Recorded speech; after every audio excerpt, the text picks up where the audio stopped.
फेरि पनि मेरा प्यारा विद्यार्थीवर्गलाई अनलाइन मार्फत हार्दिक स्वागत। आजको विषय छ यात्री शीर्षक कविताको व्याख्या। नानी हो, किताब अगाडि राखेको छौ हैन? पन्ना पल्टाऊ, पेज नम्बर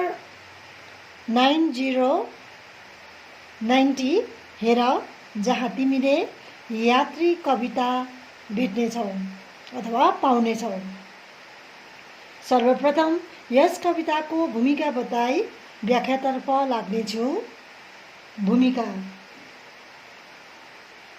कविले यात्री शीर्षक कविता किन लेखे त भन्दा महाशिवरात्रिको दिन कुनै एक धनी मानिस उलिन काठमा बसेर, उलिन काठ भनेको डोली हो जसलाई 4 जना व्यक्तिले बोक्छन्,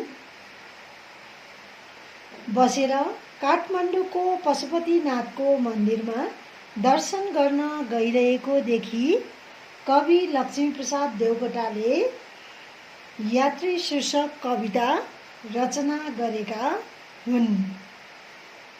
यो भयो भूमिका। अब नानी हो, कविता हेर। म पंक्ति पठन गरी व्याख्या गर्दै जानेछु। तिमीहरूले पनि ध्यान दिएर सुन्नेछौ।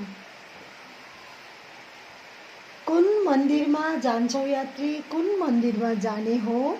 कुन सामग्री पूजा गर्ने, साथ कसरी लाने हो? मानिसहरूको काँध चढी कुन देउपुरीमा जाने हो भनेर कविले प्रत्येक लहरमा प्रश्न कविले राख्दै जान्छन् र पहिलो पंक्तिमा कविले प्रत्येक कविताको लहरमा प्रश्न राख्दै गएका छन्। कवि प्रश्न गर्न चाहन्छन्। उलिन काठ भनेको छत नभएको डोली हो, बीचमा चौकी जस्तो बस्ने हुन्छ। चौकीको अघिपछि बोक्नलाई लामो डन्ठी पनि हुन्छ। 4 जना डोला बोक्नेहरूले यो बोक्ने गर्छन्। देउपुरी भनेको बुझिहाल्छौ, देवताहरूको नगर अथवा स्थान हो, तीर्थ स्थान पनि भनिन्छ। मन्दिर भएको सहर भन्दा पनि हुन्छ। सामग्री भनेको चाहिँ सामान। र यहाँनिर यो पहिलो पंक्तिमा कति वर्षको प्रश्नमा देउपुरी, उलिन काठ र सामग्रीको अर्थ लेख भनेर आएको छ। त्यसले गर्दाखेरि तिमीहरूले यो कविताको अर्थ ती पाठ्य पुस्तकको मुनि जहाँनिर कविता छ त्यसको मुनि चाहिँ अर्थहरू दिएको छ र त्यसलाई राम्ररी पढ्ने परीक्षामा तिमीहरूलाई सुविधा हुनेछ। र पहिलो पंक्तिमा मैले अघि भनिहालेँ, कवि लक्ष्मीप्रसाद देवकोटाले के गरेका छन् भन्दा प्रश्न राखेका छन्। जुन यात्रीहरू पशुपतिनाथको यात्रा गर्नु जाँदैछन् र ती यात्रा गर्ने यात्रीहरूलाई, मन्दिर जाने यात्रीहरूलाई कविले प्रश्न गर्दैछन्। अब के भनेर प्रश्न गर्दैछन् त्यो हामी अब यहाँ व्याख्या गर्न म लागिरहेछु। कवि भन्छन्, कविताको पहिलो पंक्तिमा कवि भन्छन्, मन्दिरतिर गइरहेको तीर्थयात्री तिमी मानिसहरूको काँध चढेर चाहिँ कुन देउपुरीमा अथवा मन्दिरमा चाहिँ तिमी गइरहेको छौ? कवि प्रश्न गर्छन्। ती यात्री जो चाहिँ पशुपतिनाथको यात्रा गर्नु जाँदैछन्, भगवानको पशुपतिनाथको मन्दिरमा भगवानलाई खुसी पार्छु, भगवानको दर्शन गर्छु भनेर जाँदैछन् ती धनी मानिस। र ती धनी मानिसलाई कवि प्रश्न गर्छन् कि हे तीर्थयात्रीहरू हो, तिमी मानिसहरूको काँध चढेर मानिसहरूलाई दुःख दिएर भनेर, किनभने ऊ त डोलीमा चढिरहेको छ, डोली बोक्ने मान्छेलाई कष्ट भइरहेको छ। त्यस कारणले गर्दा चाहिँ कविले तिमी चाहिँ मानिसहरूको काँध चढेर चाहिँ कुन चाहिँ मन्दिरमा, कुन चाहिँ देउपुरी अथवा मन्दिरमा चाहिँ तिमी गइरहेछौ, त्यस मन्दिरमा पूजा गर्नको निम्ति लाने सामग्रीहरू ठिकसँग लगेको छौ कि छैन, अथवा त्यस मन्दिरमा पूजा गर्नको निम्ति कुन कुन सामानहरू कसरी साथमा लिएर चाहिँ तिमीहरू जाँदैछौ भनेर चाहिँ कविले शङ्का भएर ती यात्री जसले पशुपतिनाथको यात्रा गरेर पशुपतिनाथको दर्शन गर्नुको लागि भगवानको दर्शन गर्न पशुपतिनाथको मन्दिरमा गइरहेका छन्, ती यात्रीहरूलाई तीर्थयात्रीहरूलाई कवि लक्ष्मीप्रसाद देवकोटाले प्रश्न गर्दछन्। किनकि तिनीहरूमाथि चाहिँ कविलाई शङ्का उत्पन्न भइरहेछ। के को शङ्का भन्दा चाहिँ कुन चाहिँ मन्दिरमा चाहिँ भगवान खोज्नु जाँदैछौ, के साँचो हृदय लिएर तिमीहरू त्यहाँनिर जाँदैछौ, के भगवानको दर्शन त्यहाँ हुन सक्छ तिमीहरूले सोचेको पशुपतिनाथको मन्दिरमा के भगवानको दर्शन होला त भनेर चाहिँ कवि लक्ष्मीप्रसाद देवकोटाले ती तीर्थयात्रीहरूमाथि शङ्का उत्पन्न हुँदाखेरि उनीहरूमाथि कविले प्रश्न राख्दैछन्। प्रश्न पनि कहाँ जाँदैछौ, कुन मन्दिरमा, कुन भगवानको दर्शन गर्नु, अनि त्यहाँ लाने पूजा गर्दाखेरि चाहिने सामानहरू ठिकसँग लगेको छौ कि छैन, त्यही शङ्का उत्पन्न भएर कविले ती यात्रीहरूलाई प्रश्न गर्न जान्छन्। यो भयो पहिलो पंक्ति। हाडहरूको सुन्दर खम्बा, मांसपिण्डको दिवार, मस्तिष्कको यो सुनको छाना, इन्द्रियहरूको द्वार, नशा नदीका तरल तरम, मन्दिर आफू अपार, कुन मन्दिरमा जान्छौ यात्री, कुन मन्दिरको द्वार। कविले यहाँ आएर पनि कविले चार लहरको पंक्तिमा अन्तिम लहरमा कविले फेरि पनि प्रश्न तीर्थयात्रीहरूलाई प्रश्न गर्दैछन् कि कुन मन्दिरको द्वार भनेर, कुन चाहिँ मन्दिरको दैलो ढकढकाउन जाँदैछ। द्वार भनेको दैलो। अब यहाँनिर पनि यी दोस्रो पंक्तिमा पनि कतिपय गाह्रो शब्दहरू छन्। ती गाह्रो शब्दहरूको अर्थ जान्न जरुरी छ र म भनिदिँदैछु। मांसपिण्ड, मांसपिण्ड भनेको मासुको डल्ला, दिवार छ अर्को, दिवार भनेको भित्ता, इन्द्रिय छ। यहाँ कविले कुन चाहिँ इन्द्रियको कुरा गरेका हुन् भनेर कतिपय गए वर्षहरूमा आएका प्रश्नहरूमा पनि यो प्रश्न चाहिँ दोहोरिरहेको हामी पाउँछौँ र इन्द्रियको कुरा चाहिँ यहाँ इन्द्रिय भन्नाले यहाँनिर ज्ञानेन्द्रिय बुझिन्छ। ज्ञानेन्द्रिय भन्नाले चाहिँ हाम्रो पाँचवटा इन्द्रियहरू जस्तै आँखा, कान, नाक, मुख अथवा जिब्रो र त्वचा अथवा छाला। आँखाले हामीले देख्छौँ, दृश्य हेर्छौँ, कानले शब्दहरू सुन्छौँ, नाकले गन्ध चाल पाउँछौँ, मुखले हामी स्वाद चाल पाउँछौँ र त्वचा अथवा छाला भन्छ त्यसले चाहिँ हामीलाई अनुभूतिहरू, छन्दको अनुभूतिहरू त्यसले हामीलाई दिने, अनुभव गराउने काम गर्छ। र कविले यहाँ इन्द्रियहरूलाई नै यही इन्द्रियहरूलाई चाहिँ द्वार अथवा दैलो पनि भनेका छन्। दैलो भनेको ढोका, ढोका पनि भनिन्छ। द्वार भनेको ढोका अथवा दरवाजा, तरल भनेको बग्ने पदार्थ, पानी, तेल आदि पनि भनिन्छ। अनि तरङ छ एउटा, तरङको अर्थ हुन्छ छाल अथवा लहर। अपार, अपारको अर्थ हुन्छ किनारा अथवा वा सीमा नभएको, किनारा, पार वा किनारा वा सीमा नभएको। यो चाहिँ भयो तिमीहरूको शब्दको, कठिन शब्दको अर्थहरू। अब कविता व्याख्या गर्नेछु नानी हो। दोस्रो पंक्तिमा आएर कवि लक्ष्मीप्रसाद देवकोटाले भन्न चाहन्छन् कि ती तीर्थयात्रीहरूलाई भन्न चाहन्छन् कि वास्तवमा मानिसको शरीर नै एउटा सुन्दर मन्दिर हो। कविको विचारमा मानव शरीर नै वास्तवमा सुन्दर मन्दिर हो भन्ने कोसिस दोस्रो पंक्तिमा गर्दैछन्। शरीरका हाडहरू, अब यो मानव शरीर कसरी बनिएको छ त भन्दा कविले यसको व्याख्या गर्छन्। शरीरको हाडहरू मन्दिरका सुन्दर खम्बाहरू हुन् अरे। शरीरको मासु मन्दिरको दिवारहरू हुन् अरे। शिर अथवा बुद्धि मन्दिरको सुनको छाना भनेर कविले भन्दैछन्। अनि अघि हामीले शरीरको इन्द्रियहरूको कुरा गऱ्यौँ। ती शरीरको इन्द्रियहरू चाहिँ मन्दिरभित्र पस्ने द्वार अथवा ढोका अथवा दैलोहरू हुन् अरे। अब ठुल्ठुलो मन्दिरहरू कसरी कहाँ बनिएका हुन्छन् भन्दाखेरि ठुल्ठुलो मन्दिरहरू चाहिँ तीर्थस्थलका मन्दिरहरू हामीले हेऱ्यौँ भने पवित्र मानिएको ती मन्दिरहरू नदीको प्राय नदीको किनाराहरूमा अवस्थित भएका हुन्छन्, बनिएका हुन्छन्।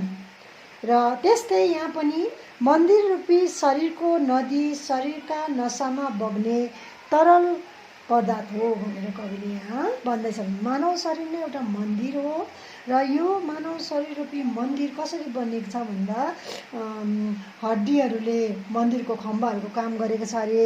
अनि मासुले भित्ताहरूको काम गरेको छ अरे। शिर अथवा बुद्धिले मन्दिरको छानाको काम गरेको छ अरे। अनि इन्द्रियहरूले दैलोको मन्दिरभित्र पस्ने दैलोको अथवा द्वारको काम गरेको छ अरे।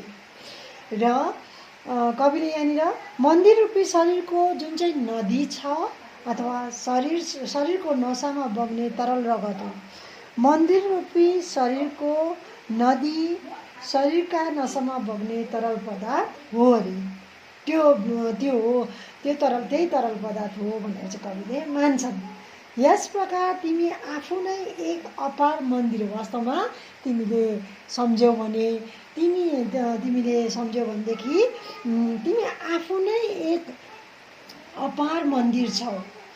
त्यसैले गर्दाखेरि कविको विचारमा तब तिमी कुन चाहिँ मन्दिरमा चाहिँ गइरहेछौ हे तीर्थयात्रीहरू? कुन मन्दिरको दैलो ढकढकाउन तिमी जाँदैछौ? अनि तिमी कुन मन्दिरमा गइरहेको छौ? वास्तवमा तिमी आफू नै के हो?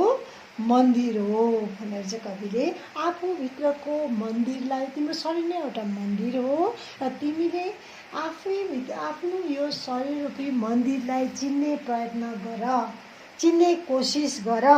यति राम्रो शरीर नै एउटा मन्दिर हुनाले गर्दा चाहिँ यसको बनावट यस्तो प्रकारले बनिएको छ भनेर चाहिँ कविले त्यसको विश्लेषण गर्दै तिमी आफू नै वास्तवमा मानिस शरीर नै एउटा अपार मन्दिर हो र तिमी चाहिँ कुन चाहिँ मन्दिरको दैलो ढकढकाउनु चाहिँ जाँदैछौ। आफूभित्र भएको मन्दिरलाई चाहिँ चिन्ने प्रयत्न गर भनेर कविले भन्ने प्रयत्न दोस्रो पङ्क्तिमा गर्दैछन्। मनको सुन्दर सिंहासनमा जगदीश्वरको राज, चेतनको यो ज्योति हिरण्य, उसको शिरको ताज।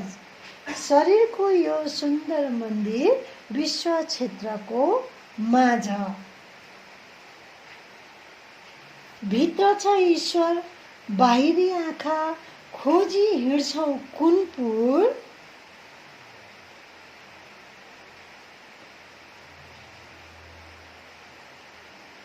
ईश्वर बस्दछ गहिराईमा, सतह बहन्छौ कति दूर। खोजी गर्छौ हृदय लगाऊ, बत्ती बाला तेज प्रचुर। कविले यहाँ पनि भन्दैछन् कि ईश्वरको वास्तविक स्थान कुन हो त? अथवा ईश्वर कहाँ बस्छन् त? ईश्वर कस्तो तत्त्व हो? अलिकति कविले यहाँनिर आध्यात्मिक प्रकारले बुझाउने चेष्टा पाठकगणलाई यहाँ कविले गर्दैछन् कि वास्तवमा ईश्वर भन्ने चिज चाहिँ बाहिरी चिज होइन, यो चाहिँ भित्री चिज हो। यसलाई मनन र चिन्तन गर्नु सक्नुपर्छ, तब मात्र हामीले ईश्वरलाई चाहिँ प्राप्त गर्न सक्छौँ भन्ने कुरा चाहिँ कविले स्पष्ट पार्ने प्रयत्न यहाँनिर गर्दैछन्। र कविले तेस्रो पङ्क्तिमा भन्छन् कि मनको सुन्दर सिंहासनमा जगदीश्वरको राज। अब जगदीश्वर भनेको जगतको ईश्वर अथवा जगत जोग ईश्वर, यसलाई सन्धि विच्छेद गर्दा जगत जोग ईश्वर हुन्छ अथवा जगतको ईश्वर भनिन्छ। अर्को यहाँ अप्ठ्यारो शब्द छ चेतन। चेतन भनेको कन्साइन्स अथवा चेतना पनि भनिन्छ। ताज भनेको मुकुट, हिरण्यमय भनेको सुनौलो क्षेत्र भनेको एरिया अथवा जग्गा पनि भनिन्छ। र कविले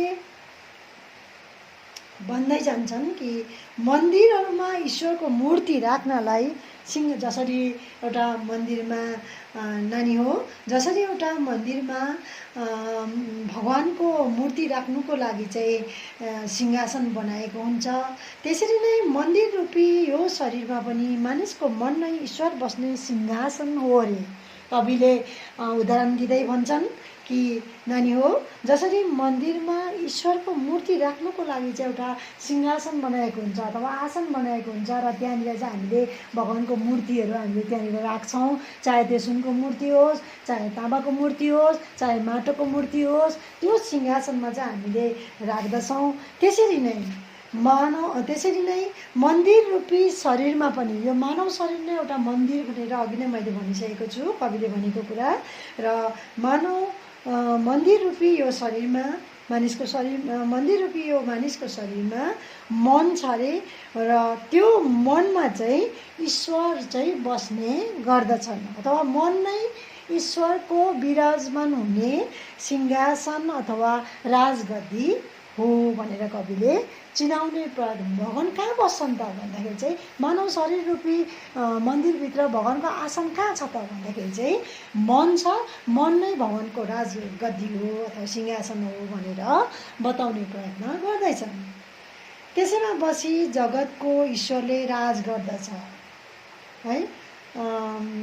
शरीरको यो सुन्दर मन्दिर विश्व क्षेत्रको माझ, चेतनको यो ज्योति हिरण्य उसको शिरको ताज है, उसको शरीरको यो सुन्दर मन्दिर विश्व क्षेत्रको माझ भनेको चाहिँ त्यसैमा नै बसी जगतको ईश्वरले चाहिँ त्यहाँनिर राज गरिरहेको हुन्छ अरे। अब यहाँ एउटा प्रश्न आउन सक्छ कि ईश्वरको वास्तविक वास कहाँ छ त, कहाँ हुन्छ त भनेर प्रश्न आउन सक्छ। र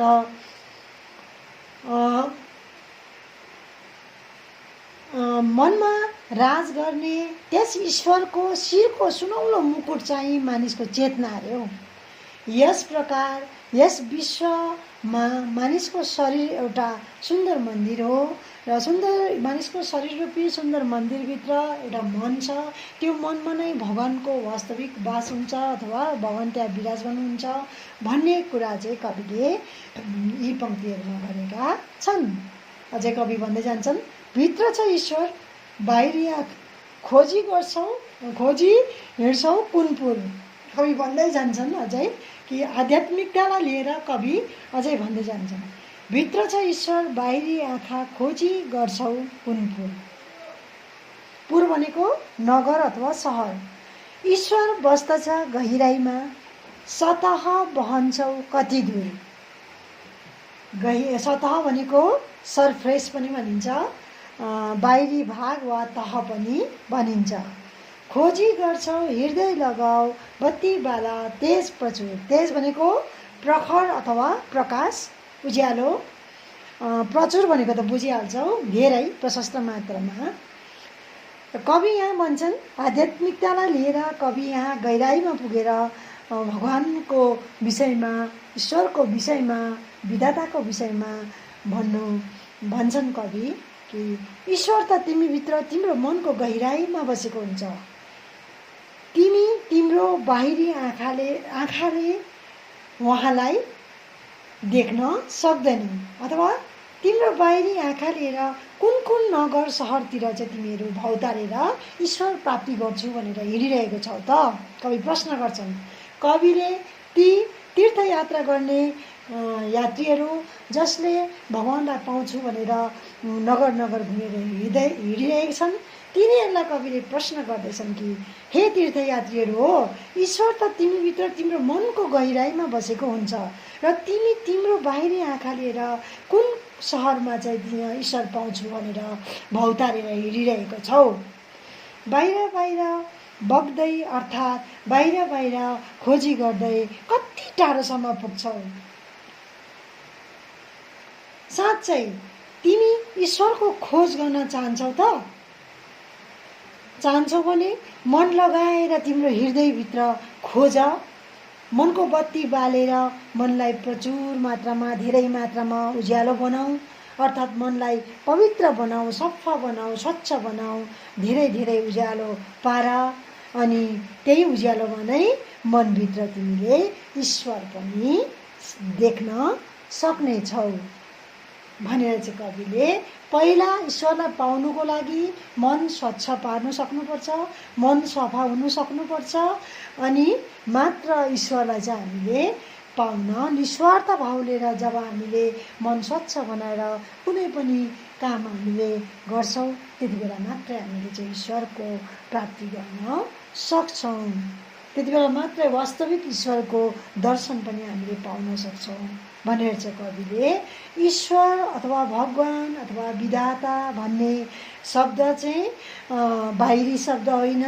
यो शब्द चाहिँ तिमीभित्र नै तिम्रो मनको गहिराइमा बस्ने शब्द हो र तिम्रो यो बाहिरी आँखाले जति नै भगवान खोज्छु भनेर बाहिर भौतारेर हिँडे पनि तिमीले पाउन सक्दैनौ।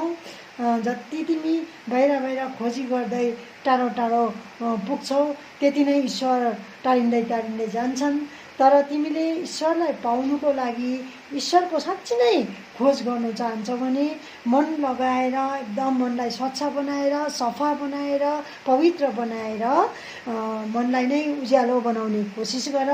त्यही उज्यालोमा नै तिम्रो मनभित्र तिमीले ईश्वर प्राप्त गर्नेछौ अथवा ईश्वर देख्न सक्नेछौ भनेर कविले ती तीर्थयात्रीहरूलाई बनावटीपन देखाएर भौतारिँदै हिँड्ने, भगवानको खोजमा हिँड्ने तीर्थयात्रीहरूलाई कविले यो बताउने प्रयत्न गरिरहेका छन्।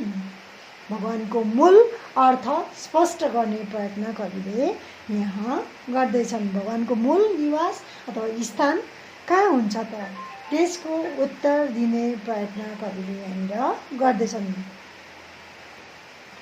साथी यात्री बीच सडकमा ईश्वर हिँड्दछ साथ, चुम्दछ ईश्वर काम सुनौला गरिरहेको हात, छुन्छ तिलस्मी करले उसले सेवकहरूको माग। चुम्दछ भनेको चुम्बन लिन्छ अथवा मोही खान्छ अथवा किस पनि भनिन्छ। तिलस्मी भनेको जादुमय अथवा चमत्कारी है। कर भनेको हात, बुझिहाल्छौ। माथ भनेको माथ भनेको चाहिँ शिर भनेर जानिन्छ। यो चाहिँ भयो तिम्रो अर्थ। र अब वास्तवमा हामीले ईश्वर देखेकै छैन भनेर नाना भाँतीका काम गर्छौँ। वास्तवमा हामीले चाहिँ ईश्वरले हामीलाई हेरेको छैन, ईश्वरले हामीलाई देखेको छैन भनेर हामीले आँखा छलेर नाना भाँतीको काम गर्ने गर्छौँ। तर यो चाहिँ एकदमै गलत विचार हो भनेर कवि ती मानिसहरूलाई सही बाटो देखाउने प्रयत्न गर्दै अथवा सही ढङ्गमा अगाडि बढ्ने प्रयत्न गर्दै कविले तिनीहरूलाई सठिक बाटो देखाउने प्रयत्न गर्दै कवि यी पङ्क्तिमा भन्न चाहन्छन् कि हे तीर्थयात्रीहरू हो, सडक बीच तिमीसित ईश्वर हिँडिरहेको हुन्छ, अर्थात् तिमीले मेरो छेउमा ईश्वर छैन अहिले भनेर नराम्रो काम गर्न हुँदैन। किनभने ईश्वर भन्ने तत्त्व अदृश्य छ अनि गहिराइमा हुन्छ। जहिले पनि ईश्वरी तत्त्व गहिराइमा हुन्छ अनि यो अदृश्य हुन्छ। हाम्रो यो बाहिरी आँखाले हामीले कहिले पनि ईश्वरलाई हामीले देख्न सक्दैनौँ। तसर्थ वास्तवमा हामीले ईश्वरले देखेको छैन भनेर नाना भाँतीको नराम्रो कामहरू गर्ने व्यक्तिलाई कविले, गलत बाटोमा हिँड्ने व्यक्तिलाई कविले सही बाटो देखाउने प्रयत्न गर्दै कविले भन्छन् कि हे तीर्थयात्री हो, सडक बीच तिमीसित ईश्वर हिँडिरहेको हुन्छ अथवा ईश्वर भन्ने तत्त्व सर्वव्यापक छ। तिम्रो साथमा मानिसको रूपमा सहयात्री भई हिँडिरहेको हुन्छ। सडक किनारा छेउ है, गहिराई बीच जम्मै ठाउँमा नै के अरे ईश्वर चाहिँ तिम्रो साथमा हुन्छ। जसले सेवाका सुनौला कामहरू गरिरहेको हुन्छन् उनीहरूको सेवा गर्ने हातलाई ईश्वरले चुमिरहेको हुन्छ। साथै त्यस्ता सेवकहरूको शिर ईश्वरको जादुमय हातले छोइरहेको हुन्छ अनि सुमसुमाइरहेको हुन्छ। वास्तवमा कविले भन्न चाहन्छन् कि ईश्वर भन्ने चिज चाहिँ हामीले आँखाले देख्दैनौँ, तर यो सर्वव्यापक छ। ईश्वर जहीँ तहीँ कहीँ पनि हुन सक्छन्, जहीँ तहीँ कहीँ पनि उहाँको स्थान छ। त्यसले गर्दाखेरि ईश्वर प्रत्येक क्षण, प्रत्येक पल, प्रत्येक व्यक्तिको साथमा छन् भन्ने कुरा सम्झेर, ईश्वरलाई महसुस गरेर सम्झेर चाहिँ हामीले जहिले पनि राम्रो काम गर्नु सक्यौँ भनेदेखि त्यो राम्रो काम गर्ने मानिसको सेवाको भावना राखेर, जसले निस्वार्थ भावना राखेर, जसले सेवाको भावना राखेर राम्रो कामहरू गर्छ, उनीहरूलाई चाहिँ ईश्वरले जहिले पनि चुमिरहेको हुन्छ। भनौँ मतलब ईश्वरले साथ दिइरहेको हुन्छ उनीहरूलाई। त्यस्ता सेवकहरूलाई, त्यस्तो सेवाको भावना राख्ने राम्रो मानिसहरूको शिर चाहिँ जहिले पनि भगवानको अथवा ईश्वरको जादुमय हातले चाहिँ छोइरहेको हुन्छ अरे। ईश्वरले उनीहरूलाई हेरिरहेको हुन्छन्, साथ दिइरहेको हुन्छन्, सुमसुमाइरहेको हुन्छन्, तर उनीहरूले ईश्वरलाई देख्न सकेका हुँदैन भनेर चाहिँ कविले ईश्वर जहीँ तहीँ कहीँ पनि ईश्वरको बात छ भन्ने कुरालाई जोड दिएर कविले हामीले जे पनि गर्नुपर्छ डर राखेर चाहिँ गर्नु सक्नुपर्छ। बाहिर मुखमा राम राम बगलीमा छुरा भन्ने एउटा उखान छ हाम्रो, र त्यसो चाहिँ हामीले गर्नु हुँदैन भन्ने विचार चाहिँ कविले यहाँ राख्न चाहन्छन्। सडक किनारा गाउँ छ ईश्वर चराहरूको तानामा, बोल्दछ ईश्वर मानिसहरूको पीडा दुःखको गानामा। दर्शन किन्तु कहीँ दिँदैन चर्मचक्षुले कानामा, कुन मन्दिरमा जाने यात्री कुन नवदेश बिरानामा।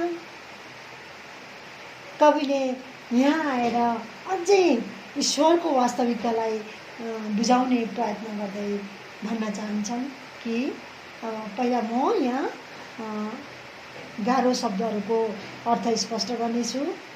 ताना भनेको तान अथवा आलाप अथवा गीतको धुन पनि भनिन्छ है। कतिजनालाई थाहा छ ताना भनेको गीतको धुन, आलाप पनि भनिन्छ। चर्मचक्षु भनेको चाहिँ आँखा, अर्थात् छाला मासुले बनेको आँखा। शरीरको हेर्ने अङ्ग विशेष भन्दा पनि हुन्छ यहाँ, अथवा हाम्रो यो बाहिरी आँखा, बाहिरको दृश्य देख्ने आँखा, त्यो पनि हामीले भन्न सक्छौँ। काना भनेको आँखाको रानी, कालो बाघ पनि भन्छ। कृष्णको रङ कालो भएकोले कृष्णलाई पनि काना भनिएको छ है। त्यो त तिमीहरूले सुनेकै छौ। कृष्णलाई किन काना भनियो त भन्दा चाहिँ उनको रङ चाहिँ कालो भएकोले गर्दा काना भनेर चाहिँ उनलाई भनिएको हो। नवदेश भनेको चाहिँ नयाँ देश। बिराना भनेको नचिनिने भएको अन्जान, पराई पनि भनिन्छ। अन्त कहिले नदेखेको नचिनेको भन्दा पनि हुन्छ हौ। यो चाहिँ भयो तिमीहरूको अर्थ। कविले यहाँ माथिका पङ्क्तिहरूमा भन्दैछन् कि सडक किनारा गाउँ छ ईश्वर चराहरूको तानामा, बोल्दछ ईश्वर मानिसहरूको पीडा दुःखको गानामा। दर्शन किन्तु कहीँ दिँदैन चर्मचक्षुले कानामा, कुन मन्दिरमा जाने यात्री कुन नवदेश बिरानामा। कवि भन्छन् सडकका किनारामा बसी भिख मागिरहेका ती गरिब दुखी पीडितहरूको पीडामै पुकार्न, पीडाका आवाजमा ईश्वर चराको तानामा बोलिरहेको हुन्छन्। कवि भन्छन् ईश्वरलाई पाउनको निम्ति भित्री नेत्रले हेर्नुपर्छ, तर हाम्रो यो बाहिरी दृश्य देख्ने आँखाले हामीले ईश्वरलाई देख्न सक्दैनौँ भन्न चाहन्छन्। अथवा ईश्वर चाहिँ जहीँ तहीँ, अघि मैले भनिहालेँ, ईश्वरको बास जहीँ तहीँ हुन्छ, हामी देख्न सक्दैनौँ। सडक किनारा, भित्ता, गहिराई है, खुला जग्गा, डाँडा काँडा, भिड पहाड, सारा सर्वव्यापक छ ईश्वर। सडकको किनारामा बसी भिख मागिरहेको गरिबमा पनि ईश्वरै हुन्छन्। दुखी पीडितहरूको पीडामै पुकारमा पनि ईश्वरै हुन्छन्। पीडाको आवाजमा ईश्वर, चराको बोलीमा पनि ईश्वरै हुन्छन्। यिनीहरूको पीडाको पुकार नै ईश्वरको गाना हो। वास्तवमा जसले पीडित भएर गाइरहेको हुन्छन् त्यो गाना नै वास्तवमा ईश्वरको गीत अरे। तर तिमीले छालाले बनेको बाहिरी आँखाले यदि ईश्वरलाई हेर्ने कोसिस गर्यो भने छालाको त्यो आँखाको कालो रानीमा ईश्वरको दर्शन पाउन सक्दैनौ अरे। यो छालाको आँखा लिएर ईश्वरको दर्शन गर्न तिमी कुन मन्दिरमा जाँदैछौ भनेर कविले प्रश्न गर्दैछन्। नचिनेको नजानेको कुन नयाँ देशतिर चाहिँ तिमीहरू जाँदैछौ त भनेर कविले ती तीर्थयात्रा गर्ने यात्रीहरूलाई, जसले कुलिनकाठमा अरूलाई दुःख दिएर उनीहरूले नराम्रो प्रकारले कमाएको पैसाले फुल प्रसाद किनेर उनीहरू भगवानको दर्शन गर्न जाँदैछन्, तिनीहरूलाई कविले छालाको आँखा लिएर ईश्वरको दर्शन गर्न तिमी कुन मन्दिरमा जाँदैछौ, नचिनेको नजानेको कुन चाहिँ नयाँ देशतिर चाहिँ तिमीहरू भगवान खोज्दै हिँडिरहेको छौ भनेर चाहिँ कविले प्रश्न गर्दैछन्।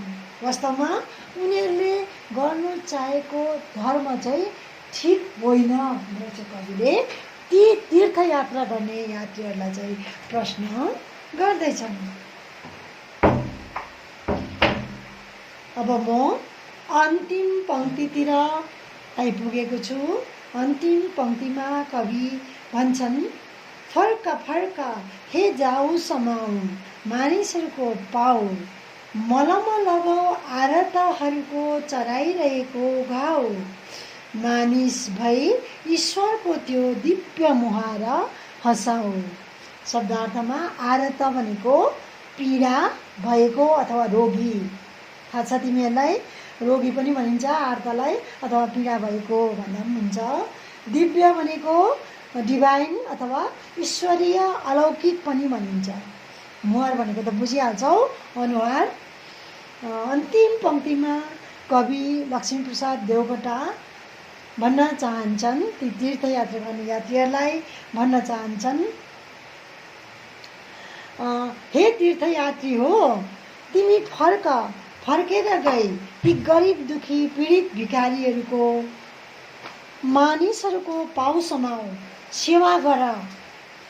घाउको पीडाले पीडित भएर ती आरत भनेको रोगी, अघि मैले भनिहालेँ, जो चाहिँ रोगी छन्, जो चाहिँ पीडाले एकदम पीडित भएर उनीहरू तडपिरहेका छन्, पीडित भइरहेका छन्, उनीहरूको ती भिखारीहरूको चराइरहेको घाउमा चाहिँ तिमीले मलम लगाइदेऊ, अथवा दुखिरहेको उनीहरूको घाउलाई जाती पार्ने प्रयास गर।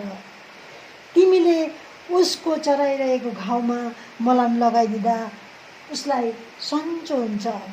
सन्चो भएर उसको मुहारमा जब हाँसो छाउँछ,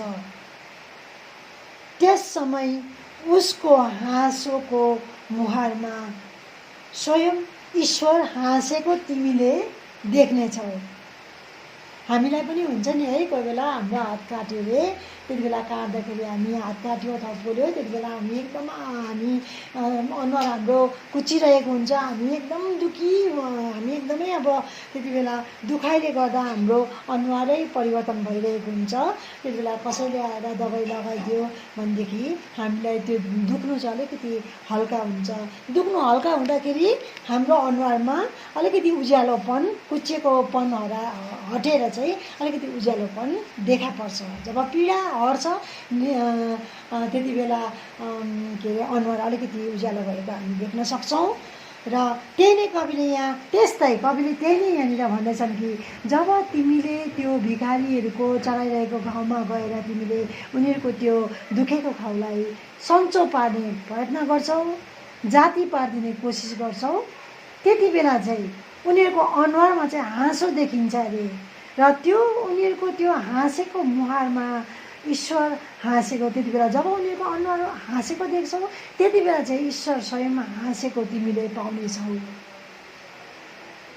ईश्वरको दिव्य मुहार हाँसेको दर्शन त्यति बेला तिमीले पाउनेछौ भनेर चाहिँ कविले बताउने प्रयत्न गर्दैछन्। अथवा ईश्वर चाहिँ कति बेला हाँस्छन् त, ईश्वरलाई कति बेला हामीले खुसी पार्न सक्छौँ त, ईश्वर कति बेला खुसी भइरहेको हुन्छन् त, के गर्दा चाहिँ ईश्वर खुसी भइरहेको हुन्छन् त भन्दाखेरि चाहिँ कविले जब पछि ती गरिब दुखीको दुखेको अथवा भोको छ भने हामीले खान दिनु पर्यो, नाङ्गो छ भने लाउन दिनु पर्यो, कुनै घाउ भएको छ भने त्यहाँ दबाई मलमपट्टि गर्न सक्नु पर्यो। जब तिमीले त्यो गरिब मान्छेको दुखाइलाई अलिकति पनि जाती पार्ने प्रयत्न गर्छौ त्यति बेला निश्चय नै त्यो गरिब दुखीको अनुहार उज्यालो हुन्छ। गरिब दुखीको अनुहार उज्यालो हाँसेको तिमीले जब देख्नेछौ त्यति बेला चाहिँ ईश्वरको दिव्य मुहार पनि हाँसेको तिमीले पाउनेछौ, अथवा ईश्वरको दिव्य मुहार हाँसेको दर्शन तिमीले त्यति बेला पाउनेछौ भनेर कविले यहाँ भन्ने प्रयत्न गर्दैछन्।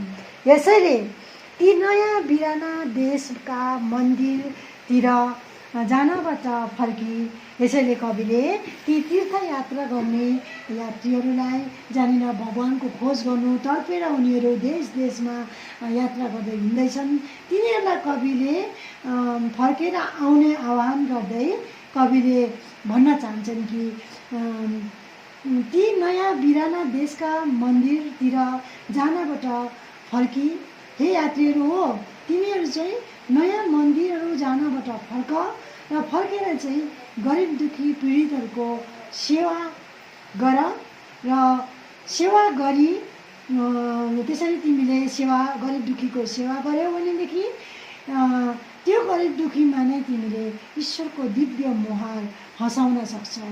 अनि त्यो काममा नै ईश्वर स्वयं खुसी हुनेछन् अनि हाँस्नेछन् भनेर चाहिँ कविले पहिला सेवाको भावना राखेर गरिब दुखीको सेवा गर्ने अनि त्यो गरिब दुखीको सेवा गरे बापत ईश्वरको दिव्य मुहार हँसाउन सक्ने कुरा कवि लक्ष्मीप्रसाद देवकोटाले यो कविताको अन्तिम पङ्क्तिमा गर्दैछन्। त्यसै कारणले गर्दा अन्तिम पङ्क्तिमा कविले हे तीर्थयात्री हो फर्केर आऊ र फर्केर आएर गरिब दुखीको सेवा गर र जब तिमीले गरिब दुखीको सेवा गर्छौ त्यसैमा नै ईश्वर खुसी हुन्छन् अथवा तिमीले ईश्वरको दर्शन गर्न सक्छौ। वास्तविकता यही हो कि भौतारेर हामी जहीँ तहीँ ईश्वरको दर्शन गर्न जान्छौँ भनेर हामी जहीँ तहीँ जानु हुँदैन। ईश्वर भित्री तत्त्व हो, ईश्वर गहिराइमा बस्छन्, बाहिरी आँखाले हामीले देख्न सक्दैनौँ। जब हामीले सेवाको भावना राखेर कुनै पनि निस्वार्थ भावना लिएर हामीले जब पनि कुनै पनि कर्म गर्छौँ त्यसैमा नै ईश्वर खुसी हुन्छन्, ईश्वरको दर्शन तिमीले पाउन सक्छौ, ईश्वरले तिमीलाई हेरिरहेकै हुन्छ भनेर चाहिँ कविले अन्तिम पङ्क्तिमा स्पष्ट गर्न चाहेका छन्। अब यहाँनिर नानी हो एउटा प्रश्न आउन सक्छ, आराताहरूको चलाइरहेको घाउ भन्नाले के बुझिन्छ? गए कति सालका प्रश्नहरूमा यो दोहोरेर आइरहेको म देख्छु कि आराताहरूको चलाइरहेको घाउ भन्नाले के बुझिन्छ भनेर आउन सक्छ। अब तिमीहरूले यसको उत्तर यसरी लेख्न सक्छौ, आराताहरूको चलाइरहेको घाउ भन्नाले भोगिरहेका गरिब दुखीले भोगिरहेका दर्द पीडा भनेर लेख्न सक्छौ। यो चाहिँ हो कविताको व्याख्या। अब म अन्तमा कविताको सारांश बताएर आजको क्लासबाट बिदा लिनेछु। सारांश, कवि लक्ष्मीप्रसाद देवकोटा यात्रीलाई भन्नुहुन्छ कि ईश्वर खोज्दै तिमी मन्दिर मन्दिर घुमिरहन पर्दैन, तिमी भित्रै ईश्वरको बास छ।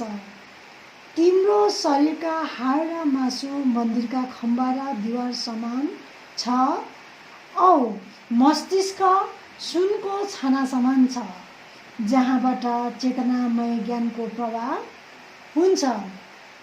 ईश्वर प्राप्त गर्न मानिसको भित्री आँखा उघार्नुपर्छ अथवा खोल्नुपर्छ।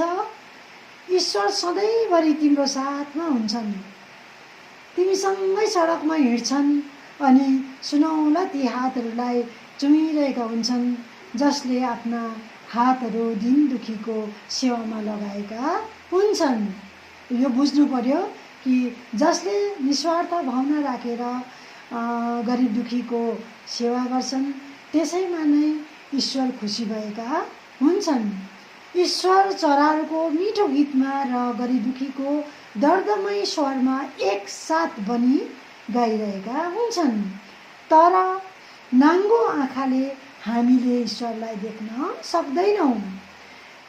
यदि यिनै दुखी गरिबहरूप्रति सेवा हामीले पुर्याउन सक्यौँ भनेदेखि सेवा नै ईश्वरको पूजा हुन्छ र ईश्वरको साँचो रूपमा दर्शन पनि गरिब दुखीको सेवामा नै हामीले पाउन सक्छौँ भनेर चाहिँ कविले वास्तवमा जम्मैजना मानिसहरूलाई गरिब दुखीको सेवा गर्ने त्यसैमा नै ईश्वरको खुसी पनि छ अनि ईश्वरको दर्शन पनि हामीले पाउन सक्छौँ भन्ने कुरा कविले यस कवितामा स्पष्ट गर्न चाहेका छन्।